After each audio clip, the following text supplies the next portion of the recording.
वाह मम्मी, दाल बहुत बढ़िया बनी है। क्या खाक बढ़िया बनी है मम्मी, मजा नहीं आया बिल्कुल भी। क्यों, तुझे क्या दिक्कत है दाल में?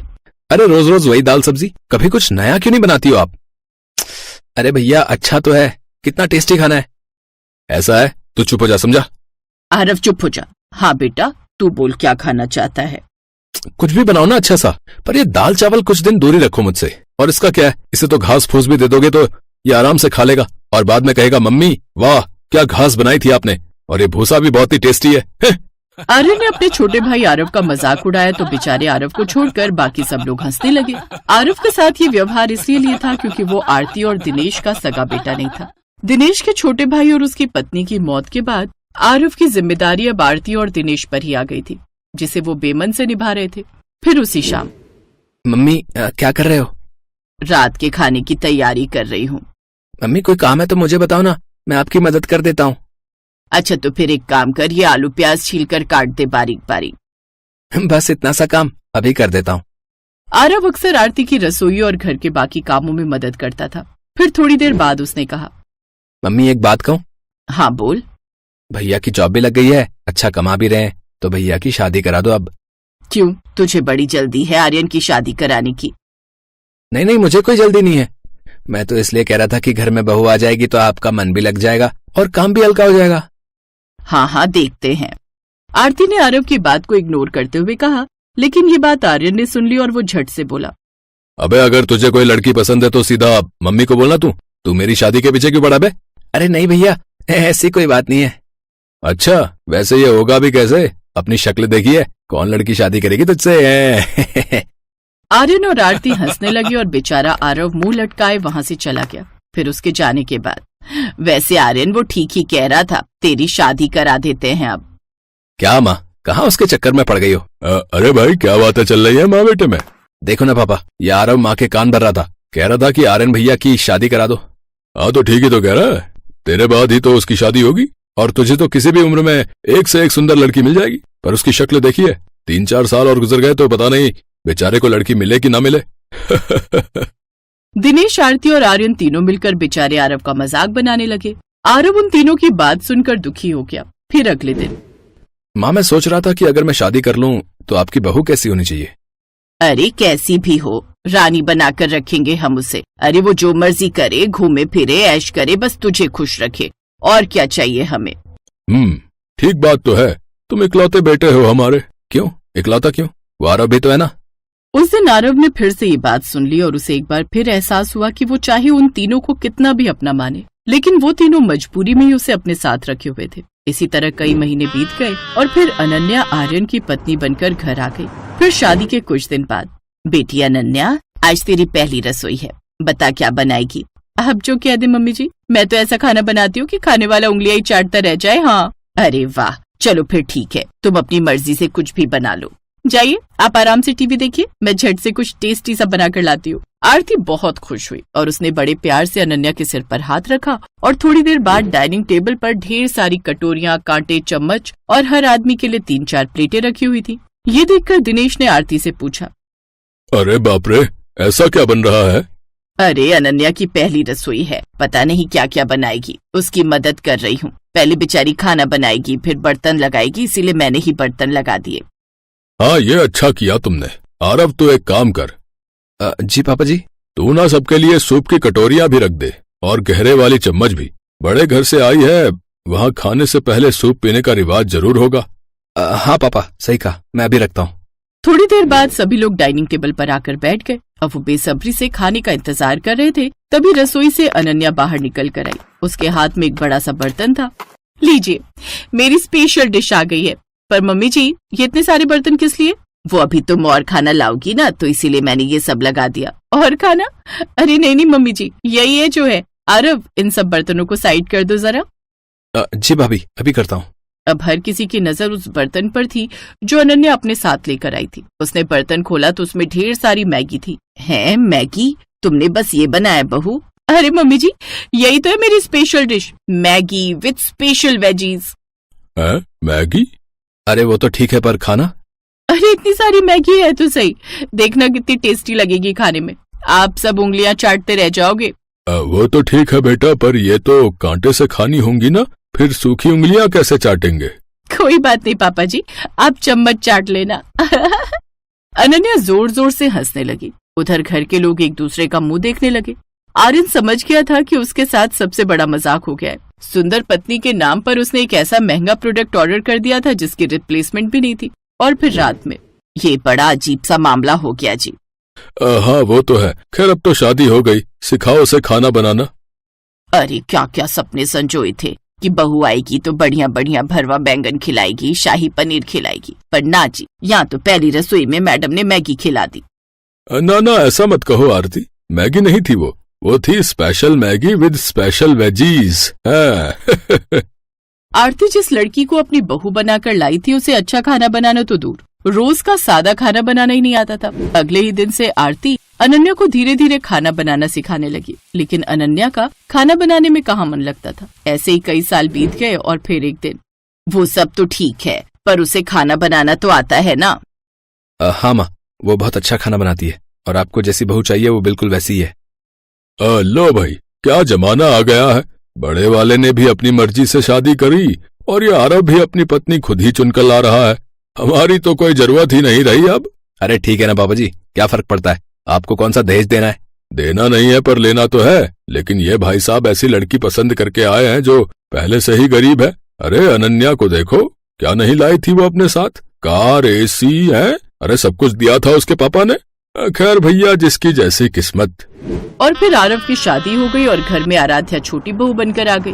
पहली रसोई के दिन, ये लीजिए मम्मी जी, ये भरवा बैंगन, ये शाही पनीर और ये गाजर का हलवा, और साथ में नान भी बनाइए मम्मी जी। वाह वाह, क्या बात है, खाने की खुशबू तो कमाल लग रही है। हाँ हाँ ठीक है, चलो खाना शुरू करें। जैसे ही सभी लोगों ने खाना शुरू किया, उन सबने अपनी अपनी आंखें बंद कर ली। खाना वाकई बहुत टेस्टी बना था। सबने अपनी अपनी प्लेट साफ कर ली और उंगलियां चाटने लगे। खाना ठीक ही बना था, है ना मम्मी? हाँ हाँ ठीक सही था, पर इन डिशेस में ऑयल बहुत होता है, बाप रे। आराध्या ने बहुत मेहनत की थी पर उसे वो तारीफ नहीं मिली जिसकी वो हकदार थी। उधर रात में आरव ने आराध्या को सारी बात बता दी और उसकी खूब तारीफ की।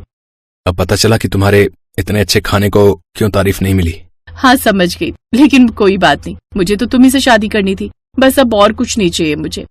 इसी तरह वक्त गुजरने लगा और फिर एक दिन, वाह आराध्या, क्या बात है, आज एक करारी भिंडी तो तुमने बड़ी ही गजब बनाई है। हाँ ठीक ही है। अरे कितनी सरल सी सब्जी है, भिंडी तेल में डालो और लो, बन गई करारी भिंडी। असली मेहनत तो लगती है चाइनीज बनाने में, और मैं तो सोच रही थी कि आज शाम को सबके लिए हक्का नूडल्स बनाऊं, लेकिन सारी मेहनत मुझे अकेले ही करनी पड़ेगी। इस आराध्या को तो नूडल्स उबालने भी नहीं आते होंगे। नहीं नहीं आते हैं उसे, क्यों आराध्या? अरे रहने दे चटे, क्यों बेचारी की नाक कटवाने पर तुलाए, रहने दे आराध्या, तो अपनी दाल रोटी बना। आर्यन, अनन्या, आरती और दिनेश की हंसी छूट गई, लेकिन आराध्या और आरव ये बात सुनकर बहुत दुखी हुए। फिर शाम को, ये लीजिए सारे लोग आ जाइए, पेश है मेरे स्पेशल हक्का नूडल्स। अरे वाह, पर ये आराध्या कहाँ है? पता नहीं मम्मी जी, रसोई में मेरे बाद कुछ बना तो रही थी, मैंने ध्यान नहीं दिया। आप शुरू करो ना। जैसे सबने अपनी अपनी चम्मच निकाली तभी आराध्या ने आवाज दी, रुकिए मम्मी जी, मैंने भी हक्का नूडल्स बनाए, मेरे नूडल्स भी ट्राई कीजिए ना। हर कोई आराध्या की बात सुनकर हैरान था, और जैसे ही सभी ने अनन्या के नूडल्स के बाद आराध्या के नूडल्स खाए। अरे वाह, क्या बात है। हाँ बिल्कुल होटल जैसे, मजा आ गया। यार ये तो कमाल ही हो गया, मुझे नहीं पता था आराध्या कि तुम तो रियल में शेफ हो। मुझे माफ कर दे आराध्या, हम लोगों ने हमेशा तुमसे बुरा बर्ताव किया और अनन्या को ही अपनी बहू माना, पर अब हम समझ गए हैं कि सही क्या है। अनन्या, आज से तुम आराध्या से खाना बनाना सीखोगी और रोज वैसा ही खाना बनाओगी जैसा ये बनाती है। मैंने कहा था ना मम्मी जी कि आराध्या सिर्फ इंडियन ही नहीं, चाइनीज भी अच्छा बनाती थी। उसे तो चाइनीज खाना और बनाना बहुत पसंद था, लेकिन वो तो आपकी वजह से ही देसी खाना बनाती थी। हाँ, और ये खासकर हक्का नूडल्स कमाल के बने हैं सच में। हाँ। ये सुनकर अनन्या का मुंह कद्दू जैसा फूल गया था, जबकि आराध्या और आरव बहुत खुश थे, क्योंकि हक्का नूडल्स के बहाने ही सही, पर उन्हें अपना खोया सम्मान जो वापस मिल गया था।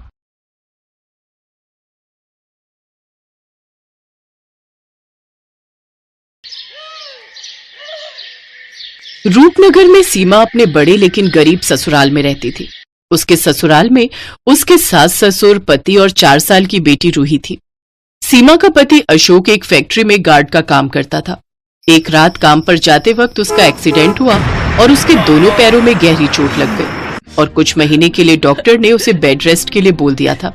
अशोक की ऐसी हालत देख फैक्ट्री के मालिक ने उसको बिना तनख्वाह दिए छुट्टी पर भेज दिया। इसलिए घर खर्च चलाने के लिए सीमा ने लोगों के घरों में काम करना शुरू कर दिया। क्या नाम है तुम्हारा?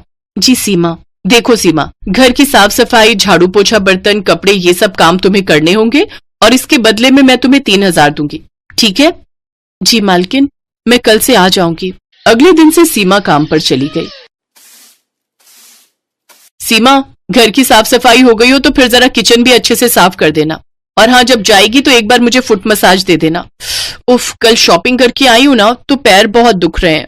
ठीक है मालकिन, मैं कर दूंगी। सारा काम निपटा कर मालकिन की फुट मसाज करके सीमा घर लौटती है। थकी हारी सीमा घर लौटी तो उसकी ऐसी हालत देखकर अशोक बोला, मुझे माफ करना सीमा, आज मेरे कारण तुम्हें दूसरों के यहाँ ये सब काम करना पड़ रहा है। ये आप कैसी बातें कर रहे हैं जी? जिंदगी में उतार चढ़ाव तो आते ही रहते हैं, और बुरा वक्त ही तो है, आज नहीं तो कल कट जाएगा। सीमा एक जिंदा दिल औरत थी, उसमें बहुत हिम्मत थी। वो हर मुसीबत से लड़ना जानती थी। सीमा के ससुराल वाले बहुत ही अच्छे थे। सीमा काम पर जाती तो उसके सास ससुर घर का सारा काम संभाल लेते, लेकिन मालकिन द्वारा दिए गए पैसों से सीमा और उसके परिवार का गुजारा बस उतना ही हो रहा था कि उन्हें 2 वक्त का खाना मिल जाता था। सीमा अपनी मालकिन रश्मिका के घर के सारे काम करती। कभी कभी अगर खाना बनाने वाली नहीं आती तो सीमा खाना भी बना देती। अरे वाह सीमा, तुम तो बहुत बढ़िया खाना बना लेती हो। जी मालकिन, मुझे सब कुछ बनाना आता है, इडली, सांभर, नूडल्स, मोमोज। अरे वाह, फिर तो तुम बड़ी ही टैलेंटेड हो। ऐसे ही समय बीता। एक रोज रश्मिका के बर्थडे पर उसकी कुछ फ्रेंड्स उसके घर आने वाली थी। रश्मिका के सोसाइटी के पास एक बहुत ही नामी रेस्टोरेंट था। रश्मिका ने अपने बर्थडे पर अपने सभी फ्रेंड्स को वो मोमोज खिलाने का प्रॉमिस किया था, लेकिन अपने बर्थडे वाले दिन जब रश्मिका ने उस रेस्टोरेंट में फोन किया तो वो बंद था। ओह नो, इसको भी आज ही बंद होना था, अब मैं क्या करूं? तभी उसकी नजर काम कर रही सीमा पर जाती है। उसने सीमा को सारी बात बताई। लेकिन मालकिन, मैं वो होटल जैसे मोमोज नहीं बना पाऊंगी, और तीखी चटपटी चटनी तो मुझे बनानी ही नहीं आती। अरे कौन सी बड़ी बात है, यूट्यूब पर तू उसकी रेसिपी देख ले, सामान मैं मंगवा देती हूँ। वैसे भी तो तू खाना अच्छा बना लेती है, मोमोज भी बनाई लेगी अच्छे से। रश्मिका ने यूट्यूब ऑन कर दिया, जिसे देख सीमा मोमोज और स्पाइसी चटनी बनाने लगी। वो वीडियो देखकर सीमा ने वेज मोमोज, चिकन मोमोज और पनीर मोमोज बना दिए। फिर सीमा ने सबको स्नैक्स सर्व किए, साथ ही चटपटे मोमोज भी खाने को दिए। वाह यार, क्या मोमोज है! सच में इस स्पाइसी रेस्टोरेंट का भी जवाब नहीं। कमाल के कुक हैं इसके। अरे ये कमाल मेरी कुक, मेरा मतलब है मेट सीमा का है। वो रेस्टोरेंट तो आज बंद था, इसलिए मैंने इसे ही बोल दिया बनाने को। क्या सच में? लेकिन इन्हें खाकर तो ऐसा लग रहा है जैसे किसी महंगे रेस्टोरेंट से मंगवायो। सचमुच जवाब नहीं इसका। उन सब ने ज्यादातर मोमोज ही खाए। सबको मोमोज इतने पसंद आए कि मोमोज ही कम पड़ गए। सीमा भी अपनी तारीफ सुनकर बहुत खुश थी। घर आकर उसने ये बात अपने ससुराल वालों को बताई। हमें तो पहले ही पता था हमारी बहू बड़ी हुनर वाली है, जो भी काम करती है दिल से करती है और उसमें जान डाल देती है। ऐसी बात है तो माँ कभी हमें भी मोमोज बनाकर खिलाओ, वो भी चटपटे वाले। ठीक है मेरी बच्ची, मैं कल ही तुम सबके लिए बिल्कुल वैसे ही मोमोज बनाऊंगी। अगले दिन सीमा ने घर में मोमोज बनाए और सबको खाने को दिए। मैं ना कहती थी मेरी बहू के हाथों में तो जादू है, जादू। अरे मैं तो कहती हूँ तू लोगों के घरों का काम छोड़कर मोमोज बनाना शुरू कर दे, अच्छी कमाई हो जाएगी। लेकिन इन सब के लिए पैसे कहाँ से आएंगे? मैंने कुछ पैसे जोड़ कर रखे हैं बहू। जब राशन के लिए पैसे देती थी तो उसमें से मैं थोड़ी बचत कर लेती थी बुरे समय के लिए। अब उन्हीं पैसों से मोमोज बनाने का सामान आएगा। सीमा की सास कनस्तर में छुपाए हुए उन पैसों को ले आती है और सीमा को दे देती है, लेकिन वो सिर्फ 1800 रुपए ही थे। ये देख सीमा उदास हो जाती है। क्यों उदास होती है बहू? हर काम की शुरुआत छोटे से ही होती है।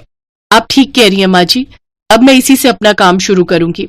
अगले दिन से सीमा ने रश्मिका के घर का काम छोड़ दिया। फिर वो बाजार गई और मोमोज बनाने का सामान ले आई। सामान लाते वक्त उसकी नजर रास्ते में एक टोकरी वाले पर गई। ठेला तो बहुत महंगा आएगा, तो क्यों ना मैं टोकरी में ही मोमोज रखकर बेचूं? ये सोचकर सीमा ने टोकरी ले ली और घर आकर सारा दिन मेहनत करके उसने मोमोज और चटपटी चटनी बनाकर तैयार कर ली। फिर शाम को सीमा अपने सर पर मोमोज और चटपटी चटनी के साथ में म्यूनिस से भरी टोकरी लेकर उन्हें बेचने निकल गई। वो गली मोहल्लों में घूम घूम कर चटपटे मोमोज बेचने लगी। चटपटे मोमोज ले लो, स्वादिष्ट स्वादिष्ट चटपटे मोमोज, जो एक बार खाएगा उंगलियां चाटता रह जाएगा। तभी एक औरत उसके पास आई। अच्छा अच्छा, ऐसी बात है, जरा लगा तो एक प्लेट, मैं अभी तो देखूं कितने चटपटे मोमोज हैं तेरे। वैसे कितने की है एक प्लेट? जी 30 रुपए। धीरे धीरे सीमा के पास और भी ग्राहकों की भीड़ लगनी शुरू हो गई। कुछ ही देर में सीमा की सारी टोकरी खाली हो गई। वो खुशी खुशी घर गई और सारी बात बताई। अगले दिन वो और भी ज्यादा मोमोज बनाने का सामान ले आई। आज ग्राहक बेसब्री से उसका इंतजार कर रहे थे। कल इसी वक्त तो आई थी वो चटपटे मोमोज वाली, ना जाने कहाँ रह गई। मेरा बड़ा मन कर रहा है उसके हाथ के मोमोज खाने का। कुछ ही देर बाद सीमा वो मोमोज लेकर पहुंच गई। उस दिन भी उसके सारे मोमोज बिक गए। आज उसकी पहले से भी ज्यादा कमाई हुई। अब सीमा हर रोज वहाँ मोमोज लाकर बेचती। एक रोज जब वो घर पर थी तो एक सेठ उसके घर पर आया। क्या तुम ही वो चटपटे मोमोज वाली सीमा हो? जी मैं ही सीमा हूँ, कहिए क्या बात है? मैं स्पाइसी रेस्टोरेंट का मालिक हूँ। क्या तुम मुझे मोमोज खिलाओगी? बड़ी तारीफ सुनी है तुम्हारे मोमोज की। हाँ मालिक, जरूर। सेठ ने जैसे ही वो मोमोज खाए उसके तो होश ही उड़ गए। वाह भाई वाह, मैंने आज से पहले इतने अच्छे मोमोज कभी नहीं खाए। मेरे रेस्टोरेंट में भी इतने अच्छे मोमोज नहीं मिलते। क्या तुम मेरे रेस्टोरेंट के लिए मोमोज बनाओगी? इसके बदले मैं तुम्हें हर महीने 35,000 रुपए दूंगा। सीमा झट से बोली, मुझे मंजूर है साहब। तो ठीक है, कल से ही तुम ये काम शुरू कर दो। और हाँ, तुम्हें आने की जरूरत नहीं है। मेरे आदमी तुम्हारे घर से खुद आकर मोमोज ले जाया करेंगे। सेठ वहां से चला गया। ये सब तुम्हारी मेहनत का कमाल है सीमा। हाँ बहू, और इस काम में हम सब भी तुम्हारी मदद करेंगे। अगले दिन से सीमा मोमोज बनाने लगी।